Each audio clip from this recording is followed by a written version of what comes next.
India बहुत बड़ा और अलग अलग तरह का देश है। यहाँ कई भाषाएं, धर्म और संस्कृतियां हैं।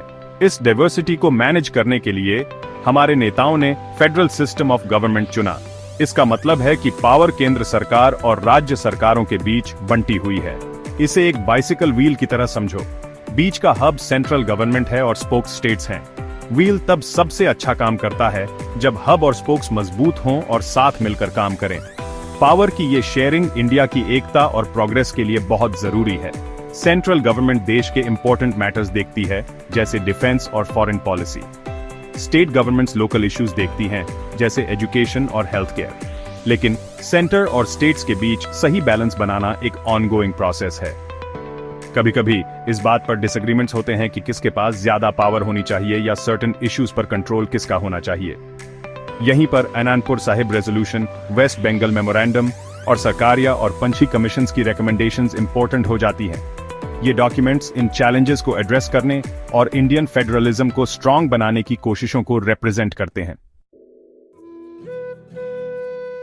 1973 में पंजाब के पवित्र स्थान आनंदपुर साहिब में शिरोमणि अकाली दल, एक प्रोमिनेंट पॉलिटिकल पार्टी ने एक हिस्टोरिकल रेजोल्यूशन अपनाया। इसे आनंदपुर साहिब रेजोल्यूशन कहा गया और इसमें इंडियन यूनियन के अंदर स्टेट्स के लिए ज्यादा ऑटोनॉमी की मांग की गई। ये सेंटर स्टेट रिलेशंस के इतिहास में एक सिग्निफिकेंट मोमेंट था। ये रेजोल्यूशन एक ग्रीवेंस और सेंटर और स्टेट्स के बीच पावर के इक्विटेबल डिस्ट्रीब्यूशन की डिजायर से इमर्ज हुआ। अकाली दल को लगता था कि सेंट्रल गवर्नमेंट स्टेट्स के मामलों में, खासकर पंजाब के, बहुत ज्यादा इंटरफियर कर रही है। उनका कहना था कि पावर का ये एक्सेसिव सेंट्रलाइजेशन इंडियन कॉन्स्टिट्यूशन में एनश्राइंड फेडरलिज्म के स्पिरिट के खिलाफ है। रेजोल्यूशन में एक स्ट्रॉन्गर फेडरल स्ट्रक्चर का विजन था, जहां स्टेट्स के पास खुद को गवर्न करने और अपने अफेयर्स मैनेज करने की ज्यादा ऑटोनॉमी हो। आनंदपुर साहिब रेजोल्यूशन ने सेंटर स्टेट रिलेशनशिप को रिस्ट्रक्चर करने के लिए कुछ डिमांड्स रखी। मुख्य डिमांड्स ये थीं, राज्यों के लिए और ज्यादा फाइनेंशियल ऑटोनॉमी। रेजोल्यूशन में कहा गया कि राज्यों का अपने फाइनेंशियल रिसोर्सेज पर ज्यादा कंट्रोल होना चाहिए। वे सेंटर द्वारा कलेक्ट किए गए टैक्सेस का एक बड़ा हिस्सा और खुद रेवेन्यू जनरेट करने की ज्यादा फ्रीडम चाहते थे। सेंटर की पावर्स को लिमिट करना। रेजोल्यूशन में सेंटर के स्टेट्स में प्रेसिडेंट्स रूल लगाने के पावर को रिस्ट्रिक्ट करने की मांग की गई। उनका तर्क था कि इसका अक्सर मिसयूज होता है। वे कॉन्स्टिट्यूशन के आर्टिकल 356, जो सेंटर को यह पावर देता है, के यूज को लिमिट करना चाहते थे। स्टेट मैटर्स में ऑटोनॉमी। रेजोल्यूशन में डिमांड की गई कि स्टेट सब्जेक्ट्स में सेंटर का इंटरवेंशन मिनिमल होना चाहिए। उनका मानना था कि राज्यों को अपनी स्पेसिफिक नीड्स और प्रायोरिटीज के हिसाब से पॉलिसीज बनाने और प्रोग्राम्स इंप्लीमेंट करने की ऑटोनॉमी होनी चाहिए। आनंदपुर साहिब रेजोल्यूशन ने इंडियन फेडरलिज्म के नेचर पर एक डिबेट शुरू कर दी। कुछ लोगों ने इसे एक रेडिकल डॉक्यूमेंट माना, तो कुछ ने इसे ज्यादा ऑटोनॉमी और सेंटर स्टेट रिलेशनशिप को रीबैलेंस करने की एक लेजिटिमेट मांग समझा। पावर के डिसेंट्रलाइजेशन की मांग सिर्फ पंजाब तक ही सीमित नहीं थी। 1977 में communist party of India, Marxist, के नेतृत्व वाली वेस्ट बंगाल गवर्नमेंट ने सेंट्रल गवर्नमेंट को एक मेमोरेंडम सबमिट किया। वेस्ट बंगाल मेमोरेंडम के नाम से जाना जाने वाला ये डॉक्यूमेंट आनंदपुर साहिब रेजोल्यूशन में उठाई गई कई कंसर्न्स को इको करता था। वेस्ट बंगाल गवर्नमेंट अकाली दल की तरह महसूस करती थी कि सेंटर ने स्टेट्स के एक्सपेंस पर बहुत ज्यादा पावर इकट्ठा कर ली है। उनका कहना था कि ये इम्बैलेंस स्टेट्स के डेवलपमेंट को हिंडर कर रहा है और कोऑपरेटिव फेडरलिज्म के स्पिरिट को अंडरमाइन कर रहा है। अप्रोचेस की तुलना। आनंदपुर साहिब रेजोल्यूशन और वेस्ट बंगाल मेमोरेंडम। आनंदपुर साहिब रेजोल्यूशन और वेस्ट बंगाल मेमोरेंडम दोनों एग्जिस्टिंग सेंटर स्टेट रिलेशनशिप के साथ डिसकंटेंट के एक्सप्रेशंस थे। दोनों ने स्टेट्स के लिए ज्यादा ऑटोनॉमी और फाइनेंशियल पावर्स की डिमांड की। हालांकि दोनों के बीच कुछ की डिफरेंसेस भी थे। आनंदपुर साहिब रेजोल्यूशन ज्यादा ऑटोनॉमी की वकालत करते हुए पंजाब के स्पेसिफिक कल्चरल और पॉलिटिकल कॉन्टेक्स्ट में रूटेड था। ये सिख्स के इंटरेस्ट्स और आइडेंटिटी की रक्षा के लिए अकाली दल की कंसर्न को रिफ्लेक्ट करता था। दूसरी तरफ वेस्ट बंगाल मेमोरेंडम का फोकस ज्यादा ब्रॉडर और आइडियोलॉजिकल था। सीपीआई-एम एक कम्युनिस्ट पार्टी होने के नाते प्रिंसिपल के तौर पर पावर के ज्यादा डिसेंट्रलाइजेशन की वकालत करती थी। उनका मानना था कि पावर लोगों के ज्यादा करीब होनी चाहिए। अपने डिफरेंसेस के बावजूद दोनों डॉक्यूमेंट्स ने इंडिया में सेंटर स्टेट रिलेशंस पर चल रही डिबेट में कंट्रीब्यूट किया। उन्होंने फेडरलिज्म के लिए ज्यादा न्यूआंस्ड और बैलेंस्ड अप्रोच की जरूरत को हाईलाइट किया।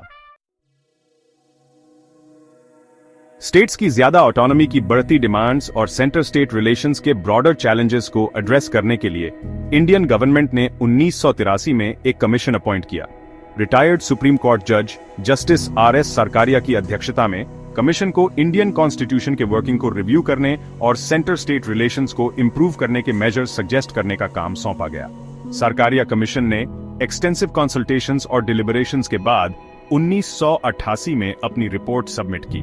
ये रिपोर्ट एक कॉम्प्रिहेंसिव डॉक्यूमेंट था जिसने सेंटर स्टेट रिलेशंस के various aspects including legislative, administrative और फाइनेंशियल अरेंजमेंट्स को एनालाइज किया।